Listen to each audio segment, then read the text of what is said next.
Բարև ձեզ, Արևմտյան Հայաստանի հեռուստաընկերության հերթական լուրերն են։ Ինչու որոշ հայեր կնշեն Ադրբեջանի անկախության օրը, Դերիգի հայերը և Գորդայի բարդեզները, Արցախի թանգարանները յուրացման, գեղեցման և թիդավորյալ ոչնչացման իրական սպառնալիքի դիմաց, Հորդոջուրի հայերու ճակատագիրը ցեղասպանութենեն առաջ և ետք, Քրական երաժշտական երեկո նվիրված հայերու դեմ իրականացված ցեղասպանության զոհերու հիշատակին, Բելգիայի Գենտ համալսարանի մեջ տեղի ունեցավ Դանիել Վարուժանի անվան տարեկան դասախոսությունը, Անիտա Դիմիտրիու հարգանքի դուրք մատուցեց հայերու դեմ իրականացված ցեղասպանության զոհերու հիշատակին, բնիկ սերունդներու ինքնության և իրավունքի վերականգնում։ Ամեն տարի մայիս 28-ին Երևանի մեջ կնշվի այսպես կոչված Հայաստանի առաջին հանրապետության անկախությունը, սակայն իրականության մեջ այդ օրը 1918 թվականին Ադրբեջանի անկախության հռչակման օրն էր։ Հայոց ազգային խորհուրդը իր հայտարարությունները հրապարակեց մայիս 30-ին Թիֆլիսեն։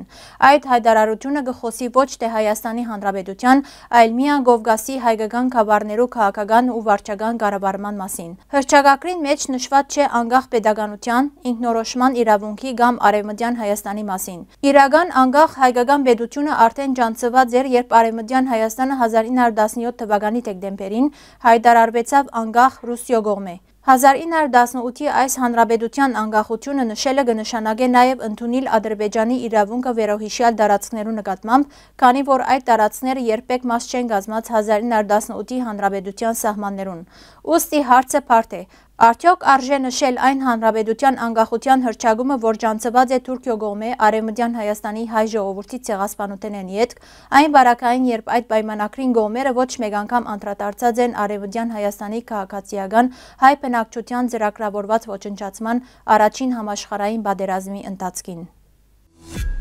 Էյուբ Գյուվենի գրիչով Դիկրանագերդեն 90 կիլոմետր հարավ գտնվող Դերիկ գավառը 1914-ին ուներ մոտ 1782 հայ բնակիչ,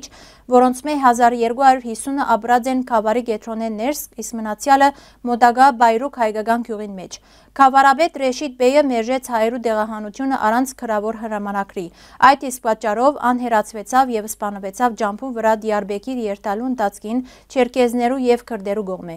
Այս սպանությունը օգտագործվեցավ հայերուն դեմ գործողությունները արտարացնելու համար։ 1915 թվականի հունիսին Դիարբեկիրեն ուղարկված թադավոր Թեֆիկ Բեյը ցերնարգեց զանգվածային չարտ։ Սկզբնապես սպանվեցան հայ տղամարդիկ, աբագիներն ու երեխաները մերձակա խաղողի այգիներուն մեջ, որոնք ճանաչված էին Խերզիգե Գորդա անունով։ Դեղացիները այդ այգիներեն խաղող չէին ուտեր դարիներ շարունակ, հիշելով զանգվածային սպանությունները։ Դեղի աշխատավորներու ընտանիքները հաճախ այդ պարտեզներու մեջ կհանդիպեին մարդկային ոսկորներու։ 1915 թվականի հունիս 27-ին Դերիգի հրապարակին վրա գախաղան բարձրացվեցան դարբեր գրոնի հոգևորականներ։ Այդ վայրը հետագային կառուցվեցավ դպրոց, որուն դրվեցան զանազան անուններ, փորձելով մոռացության տալ անցյալի ողբերգությունը։ Հայերու չարտեն անմիջապես ետք հունիս 30-ին Դերիկ ուղարկվեցավ նոր գավառապետ Համդի Բեյը։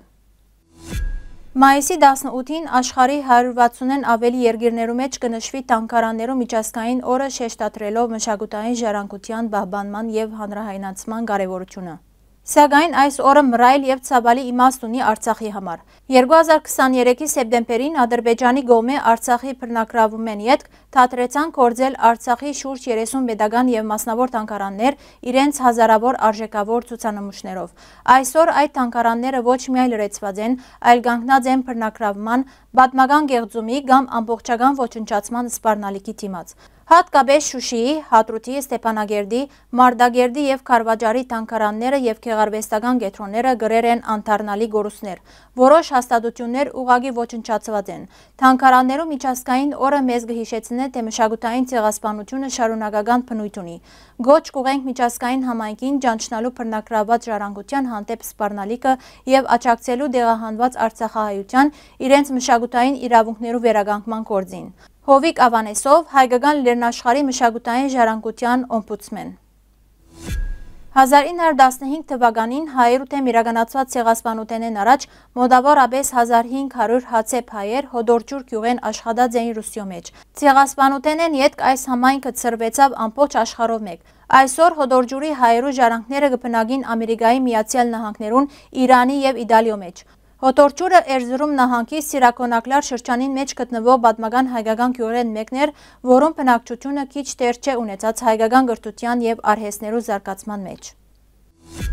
2025 թվականի մայիս 20-ին Լոս Անջելեսի լար կետրոնին մեջ կայացավ քրական երաժշտական հուշ երեգո նվիրված 100 իրականացված ցեղասպանության նահատակներու հիշադակին։ Երեգոյի նպատակն էր բարձրացնել ազգային ինքնագիտակցությունը եւ ստեղծագործական ոգին, հատկապես Արցախի պատերազմեն յետ թիմակրաված ազգային մարտահրավերներու լույսին տակ։ Երեգոյի նախաձեռնողն էր Գետրոնի դնորենը, ով շեշտեց. հայ ժողովուրդը գրնա վերածնել եւ հզորանալ միայն ստեղծագործելով։ Ուսուցիչները աշակերտներուն կսորվեցնեն սիրել եւ ճիշտ խոսիլ հայրենը։ Երեգոյի ընթացքին հնչեցին ասմունքներ, երգեր, երաժշտական եւ բարային գդարումներ Վահագնի եւ հայկական պայքարի ոգիով։ Մասնավոր դեմը գրավեց Գևորգ Էմինի «Մենք» բանաստեղծությունը, որ հավաքական հավատքի եւ միասնության պատգամն էր։ Երեգոն վերածվեցավ հուզիչ եւ բարձրարբես ներկայացումի, որուն գլխավոր ուղերձներ դուրս գալ զոհի հոգեվիճակեն եւ ուժ գտնել հայ լեզվի, մշակույթի եւ արվեստի միջոցով։ Մայիս 17-ին Բելգիայի Գենտ համալսարանին մեջ հայ մեծանուն բանաստեղծ Դանիել Բարժանի անվան տարեկան դասախոսություններու ձիրեններս դեղի ունեցավ դասախոսությունը նվիրված 100 իրականացված ցեղասպանության ընթացքին մշակութային եւ մտավորական թեմքերու թիրախավորման։ Դասախոսությունը ներկայացուց Ամստերդամի համալսարանի հոլոկոստի եւ ցեղասպանագիտության դասախոսը, ով անդրադարձավ ցեղասպանություններու ընթացքին մտավորականության համագարկված բնաճնչման, թե Օսմանյան կայսրության եւ թե համաշխարհային պատմության շրջանակներուն մեջ։ Ան մասնավորապես շեշտեց արդի աշխարհագարքին մեջ նման հանցագործություններու կանխարգելման հրամայականը։ Դասախոսութենեն յետ կընթացավ խորքային քննարկում եւ հարցուպատասխան։ Միջոցառման ներկայ էին Գենտ համալսարանի ուսանողներ, դասախոսներ, հայ համայնքի ներկայացուցիչներ, ինչպես նաեւ Բելգիո մեջ Հայաստանի Հանրապետության տեսփանության դիվանագետներ։ Միջոցառման ավարտին Հայաստանի Հանրապետության տեսփանության ներկայացուցիչները իրենց գոհունակությունը հայտնեցին նախաձեռնության համար եւ համալսարանի գրադարանին նվիրեցին Հայաստանի պատմության եւ մշակույթի մասին շարք մգիրքեր։ Ալեն Սիմոնյանի հրավերով Հայաստան այցելած է Գիբրոսի ներկայացուցիչներու բալադի նախագահ Անիտա Դիմիտրոյի գլխավորած պատվիրակությունը։ Մայիս 20-ին բարձրաստիճան հյուրերը այցելած են Ձիդերնագապերտի հուշահամալիր։ Պատվիրակության անդամները ձաղգեպսակ եւ ձաղիկներ դրած են հայրու ցեղասպանության զոհերու հիշադակին նվիրված անմար գրագի մոտ, լրությամբ եւ խոնարհումով հարգելով սուրբ նահատակներու հիշադակը։ Ցեղասպանության թանգարան ինստիտուտին մեջ անոնք ծանոթացան եղերն վկայող փաստաթուղթերուն։ Անիտա Դիմիտրիու գրառում կատարած է պատվավոր հյուրերու հուշամատյանին մեջ։ Ավելի քան 110 տարի անցած է ցեղասպանութենեն, սակայն զոհերու հիշադակը դակավին չենք վերածած իրավունք պահանջելու գործողության։ Զոհերն ու հայրենազուրկները մնացած են հուշերու սրբապատկեր, ոչ պահանջադեր։ Ամեն տարի կխոսենք Վանեն, Սասունեն, Մուշեն, բայց այդ հողերը այլևս չկան հայոց քաղաքական օրագարկին մեջ։ Անոնք դարձած են զբոսաշրջության եւ բարեսիրության առարգա, ոչ վերադարձի նպատակ։ Սփյուռքը, որ պետք է ըլլար ինքնության եւ բայկարի գրող, դարալուծված է։ Ինքնությունը մաշած է, լեզուն մորցված, հայրենիքի պատկերն ալ հերացած, ոմանք արդեն հրաժարած են։ Լրությունը, համագերբումը, մոռացության ընդունումը կվերացնեն մեր քոյության իմաստը։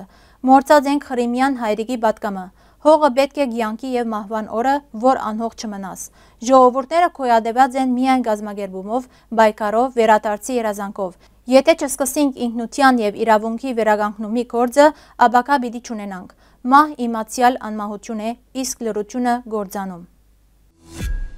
Սիրելի հայրենագիտներ, այսօրվան համար այսքան ենք նախադեսած։ Շնորհակալություն ձեր ուշադրության համար։ Լավ մնացեք։